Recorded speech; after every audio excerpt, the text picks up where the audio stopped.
अद्यैव हसितं गीतम, अद्यैव हसितं गीतम, अद्यैव कल भाषितम, अद्यैव तेन दृश्यन्ते किमाश्चर्यमतः परम।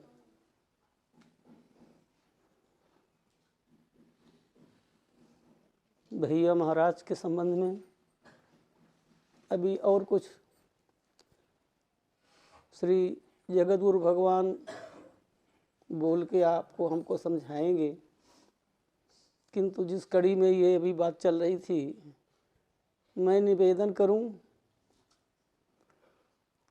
भैया महाराज एक विराट व्यक्तित्व थे। भैया महाराज बहुआयामी व्यक्तित्व के धनी थे और थे, ये कहने में पीड़ा है। अद्यैव हसितं गीतम, अद्यैव कल भाषितम। आज ही हमने देखा कि हंसता हुआ, मुस्कुराता हुआ, मधुर वाणी से खिलखिलाता हुआ कुछ देर पहले जो था, अब वो हमेशा के लिए अदृश्य हो गया। इससे बड़ा आश्चर्य और क्या हो सकता है।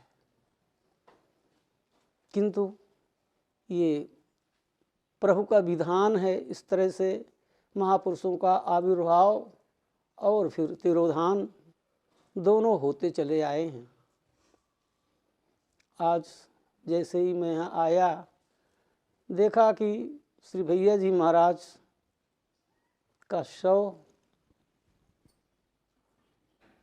वहाँ पर विराजा हुआ है, तो लगा कि भैया महाराज को तो हम वहाँ अंदर देखते थे, जब कभी आते थे तो सीधे चले जाते थे और जिस तरह से वो खिलखिला के उठ के मिलते थे, गले लगाते थे, प्यार देते थे। आज गया तो कुछ नहीं मिला, कुछ नहीं मिला। किंतु ये समझ के कि ये प्रभु की लीला है, जो हो रहा है उनकी इच्छा से हो रहा है। भैया महाराज को कुछ कहूँ कितने महान थे। अभी दुबे जी हमारे चर्चा कर रहे थे, श्री शंकराचार्य जी की बात जो भी सुनाई, श्री निश्चलानंद जी महाराज, उनके बीच की बात है ये। भैया जी महाराज प्रखर वक्ता थे। भैया जी महाराज अखाड़ची विद्वान भी थे। अखाड़ची विद्वान से मेरा मतलब कोई अखड़ता न ले, विद्वानों के मंच में जो मल्ल की तरह कूद करके, सिंह की तरह झपट्टा मार करके कोई बात कह के और उसके हृदय में घुस जाए अच्छी तरह से, ऐसे व्यक्तित्व के धनी थे। भैया महाराज वृंदावन पधारे थे एक कार्यक्रम में, जिसकी चर्चा अभी दुबे जी ने की, वृंदावन की बात है। तो वहाँ अध्यक्षता कर रहे थे श्री शंकराचार्य जी महाराज, श्री निश्चलानंद जी महाराज। वृंदावन के कोई विद्वान बोलते बोलते ये बोल गए कि जिसको ऐश्वर्य भोग करना हो, राज समृद्धि जिसको प्राप्त करना हो, वो तो अयोध्या चला जाए, और जिसको रसगुल्ला छानना हो, रसमलाई माखन मिश्री खाना हो, वो वृंदावन में आए। वृंदावन में रस ही रस है, वहाँ ऐश्वर्य है, यहाँ रस है। ये बात विनोद में बहुत पुराने ज़माने से संतों में चली आ रही है कि तुम्हारे भगवान इतने कला के हैं, तो तुम्हारे भगवान इतने कला के हैं। ये विनोद की बात होती थी, लेकिन ये बात कुछ कटाक्ष करते हुए कि अयोध्या में नीरसता है, समृद्धि है, और वृंदावन में रस है। अयोध्यावासी भी गए हुए थे, साकेतवासी श्री हरिदास जी महाराज भी थे, तो वो बेचारे कुछ प्रवचन भाषण तो जानते नहीं थे, लेकिन उनको भी बात खटकी तो सीधे भैया महाराज से कुछ भी नहीं कह सके, जाके पराशर जी से बोले कि इसका जवाब तो देना चाहिए, ये तो हमारी तौहीन ही है अयोध्यावासियों की। थोड़ा तैस में आकर के श्री पराशर जी ने कहा कि ये तो मेरे बूते की बात नहीं है, मैं भागवत के श्लोक पढ़ सकता हूँ, सुना सकता हूँ, लेकिन मैं अखाड़े में उतर करके कुछ नहीं बोल सकता। ये तो संतों का अखाड़ा, और ऐसे संत के बीच में बोलना जिसका अखाड़ा इतना प्रबल है कि चाहे राजनीति बुलवा लो, चाहे ज्ञान के संबंध में कर लो, चाहे भक्ति के संबंध में, जो चाहो बुलवा लो, अव्याहत गति है संभाषण के संबंध में जिनकी, उनके सामने नहीं। सब लोगों ने इधर उधर देखा, फिर कहा कि भैया महाराज से कहो। भैया महाराज को कभी अखाड़े में इस तरह से बोलते हुए देखा नहीं, लेकिन सबके मन में विश्वास था कि भैया महाराज ही ये काम संभाल सकते हैं। भैया महाराज ने कहा कि क्या जगत गुरु के सामने हमको किसी से लड़ाओगे? कहा तो फिर तो कोई नहीं बोल सकता इस बात को, इसका खंडन करना चाहिए कि हमारे अयोध्या में भी कुछ है। भैया महाराज आए और पहली बात उन्होंने ये कही कि कुछ लोगों के मन में ये भ्रांत धारणा है कि अयोध्या में वैभव है किंतु नीरसता है, यहाँ मक्खन ही मक्खन है, यहाँ रसमलाई ही रसमलाई है, यहाँ रस ही रस है। तो जिसको ऐश्वर्य की प्राप्ति करना हो वो अयोध्या की ओर जाए, जिसको रस लेना हो वो वृंदावन आए। भैया महाराज बोले कि हम लोग वृंदावन आए हैं रस लेने के लिए, किंतु इसका मतलब ये नहीं है कि हम बिल्कुल भुक्खड़ हैं, हमारे पास कुछ है ही नहीं है, केवल ऐश्वर्य है और रसहीनता है। और यहाँ से भैया महाराज ने शुरू किया आसु कवित्व में मैथिल सख्य के संबंध में, और उन्होंने जो काव्य लिखा था पहले उसका नाम कुछ दूसरा रखा, फिर प्रेमायण नाम दिया गया,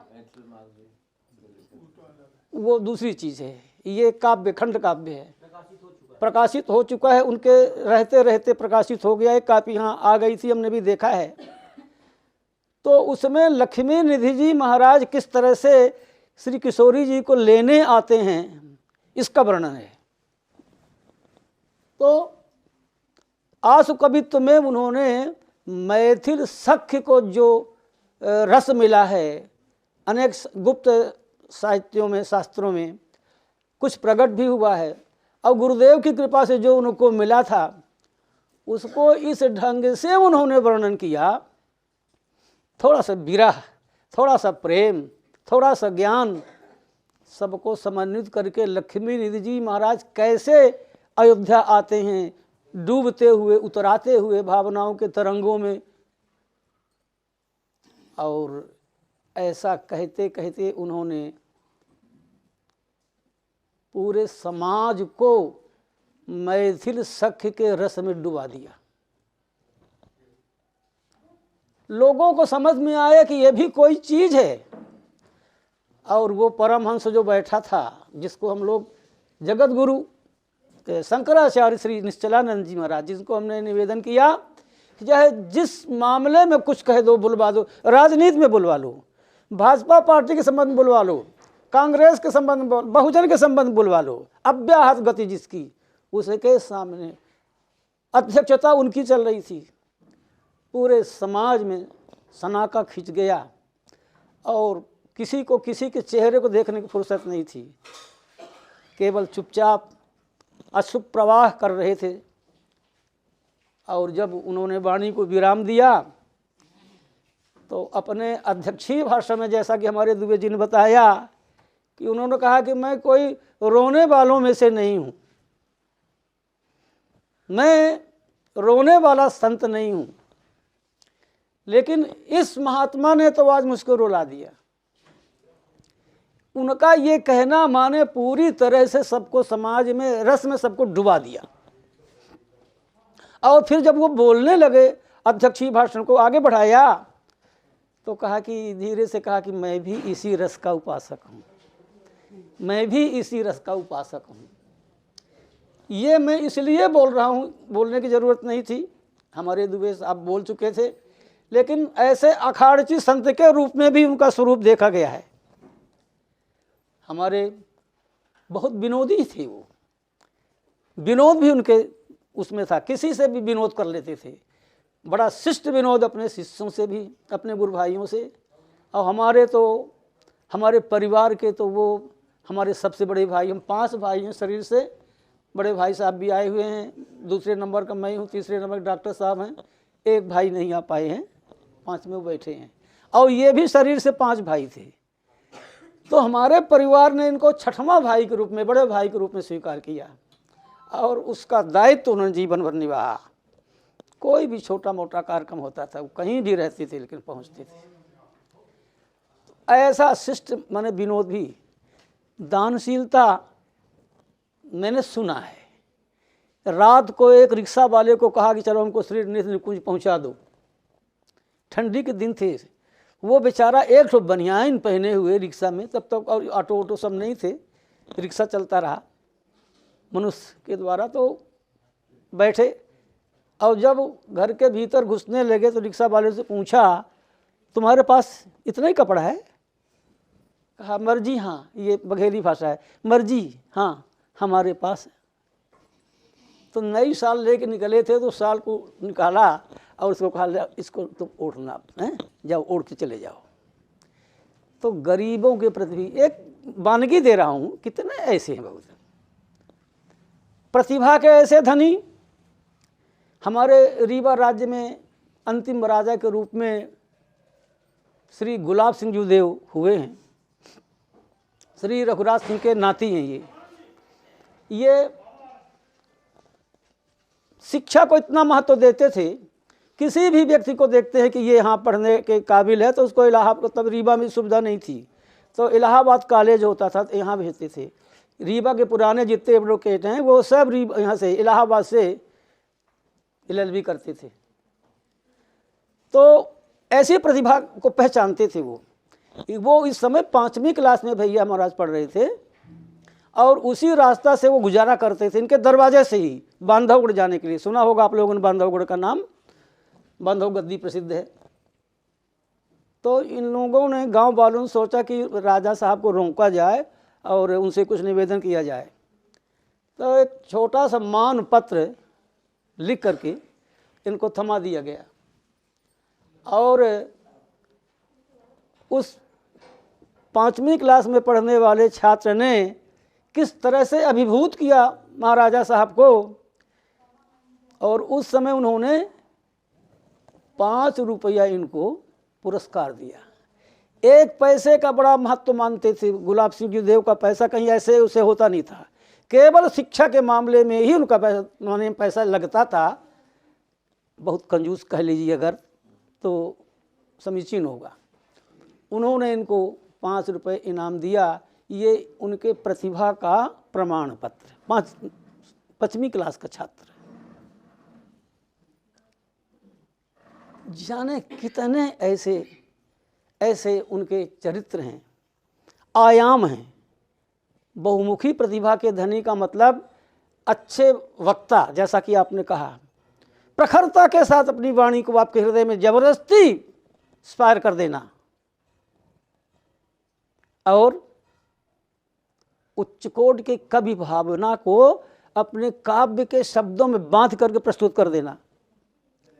मैं क्या बताऊं, सरकार दोपहर को थोड़ा सा संकेत करते थे किसी लीला का, और इसके बाद वो लीला को काव्य में रूप दे करके, और श्रृंगार में स्वरूप बनता, श्रृंगार होते होते वो मेरे पास आता था, तो श्रृंगार भी होता था, मैं उसको याद करता था, और रात को एकांतिक लीला हो जाती थी। तत्काल उसको अपने काव्य के उसमें बंधन में बांध कर उस भावना को, और सरस तो उच्च कोटि के काव्य शक्ति, लेखन शैली तो आप देखते ही हैं। ये श्री स्वामी जी महाराज के चरित्र को उन्होंने जो लिखा, श्री हर्षण पीयूष, लीलामृत पीयूष, तो उसमें शैली को देखा आपने। अब उनका खंड का प्रकाशित हो गया है, सुट तो बहुत है,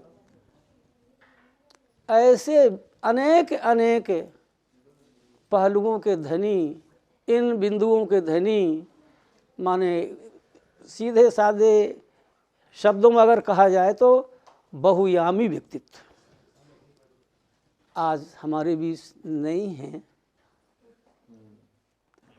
जब ये स्मरण करते हैं तो किसको पीड़ा नहीं होती होगी। जगत गुरु जी को वहाँ धार धार आंसू बहाते हुए मैंने देखा है। किसी व्यक्ति के लिए ऐसा रोने वाले नहीं है ये। शरीर का भाई जब शांत हुआ घर नहीं गए, न रोए, लेकिन भैया महाराज के लिए जब इनको देखा सरजू के किनारे, तो सबके हृदय में भैया महाराज अभी भी प्रतिष्ठित हैं, कहीं नहीं गए हैं। इस भावना से पूरे समाज को आगे बढ़ना है।